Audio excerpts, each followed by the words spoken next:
Iuusog sa August 5 ang pagbubukas ng klase sa mahigit 700 paaralan sa bansa dahil sa pinsalang idinulot ng bagyong Karina. Yan ang ulat ni Noel Talakay.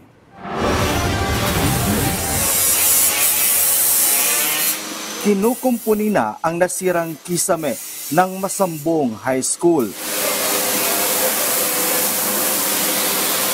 Binomba rin ng Bureau of Fire Protection ang sahig ng paaralan, maalis lang ang mga putik. At tinanggal din ang natirang maitim at mabahong tubig ng baha at nilinis din nila ang maruruming upuan.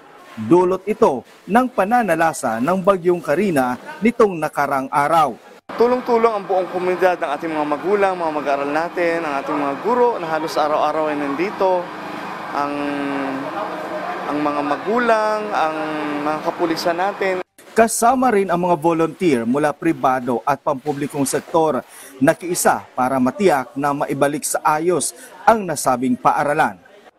Ito ang isang silid-aralan dito sa Masambong High School. Ang laman nito, mga educational kit na hanggang ngayon ay basa pa rin ng tubig baha. Kahit ang mga laman nito na papel at mga notebook na talaga namang hindi na pakikinabangan ng mga bata.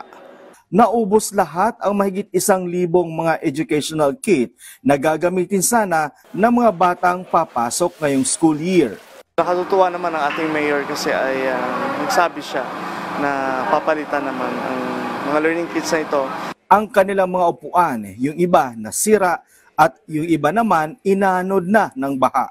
Nakikipag-ugnayan tayo, patuloy ang pakikipag-ugnayan natin sa ating Division of City Schools, sa ating Superintendent, si Ma'am Carlene Sedilla, para ipaalam ito at kung paano makakatulong ang ating DepEd, ang ating local government, para magawan po ng paraan ito. Isa lang ang Masambong High School sa 15 paaralan sa Quezon City na hindi makakasabay sa pagbubukas ng klase ngayong Lunes dahil ang iba ay sa August 1 at 5 pa magbubukas ang klase. Batay sa tala ng DepEd sa buong Pilipinas, nasa mahigit 730 na paaralan ang nag-reschedule ng kanilang class opening para sa school year 2024 to 2025 upang bigyan daan ang pagsasaayos ng kanilang paaralan matapos mapinsala ng dahil sa bagyong Karina. Tiniyak naman ng Masambong High School, tuloy na tuloy ang kanilang opening of classes sa August 5 at bukas sila para sa nais magbigay ng tulong sa kanila. Sapagkat ang adhikain natin ay talagang para sa mga mag-aaral na tayo ay maging bansang makabata at para magkaroon tayo ng mga batang makabansa. Magpapatupad naman ng make-up class tuwing Sabado ang Masambong High School para mapunan ang araw na wala silang pasok simula July 21.